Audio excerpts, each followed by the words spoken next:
Oh, there you go. Sa uli may tanong ako, no? Siyempre, of course, bago yon mayroon muna akong ikukwento. So, meron isang taong sobrang sama ng ugali. Pag sinabing sobrang sama ng ugali, physically nananakit siya ng tao at nakakapatay.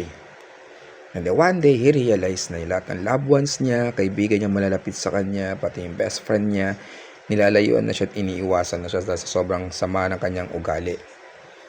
And then lumapit siya sa isang mongge para humingi ng opinion o payo. And then sabi sa kanya ng mongge, Diyos lang pwede magpatawad sa iyo o sa buhay ng isang tao dito sa ibabaw ng mundo. And then nagtanong siya kung paano siya patatawarin na lumiga. Sabi sa kanya sa mongge ay kailangan niya lang mag-pray. Anywhere, kahit saan, anytime pwede siya magdasal. But tinanong niya kung saan yung bahay-sambahan or templo ng sagradong templo ng Diyos. And then sabi na isang mongge, medyo malayo-layo ito.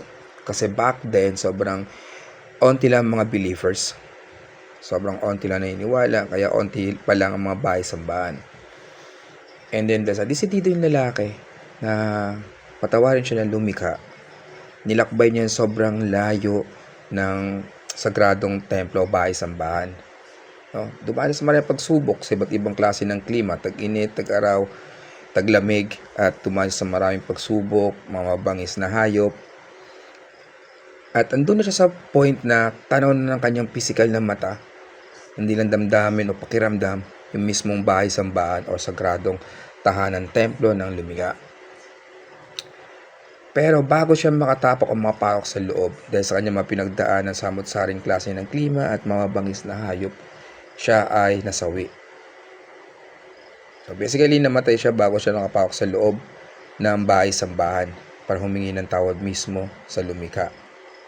Ngayon ang tanong, sa gusto niya kagustuhan niya magbago at motibasyon niya sa buhay na gusto niya humingi ng tawad sa lumikha. Along that way, no, habang nasa isip at damdamin niya, puso niya, gusto niya ng pagbabago, gusto niya magbago at patawarin siya ng lumikha, ay hindi siya physically nakapaghingi ng tawad mismo sa bahay-sambahan, makakapasok pa kaya siya ng paraiso o hindi.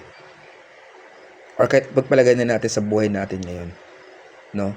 Kung humingi ka ng patawad sa lumikha, physically, no, katawan mo na sa loob ng bahay or anywhere na humingi ka ng tawad at meron kang sa isipan mo na gusto mong punta sa simbahan, mosque, or samang bahay-sambahan ng lumikha, at bago pa mangyari ay nalagot ng ka na ng hinga or namatay ka sa hindi inaasahang pangyayari, anuman ang iyong pagkamatay, ay hindi mo nagawa yung bagay na yun. Para tawarin pa kaya tayo ng lumikha o makapasok pa kaya tayo ng paraiso.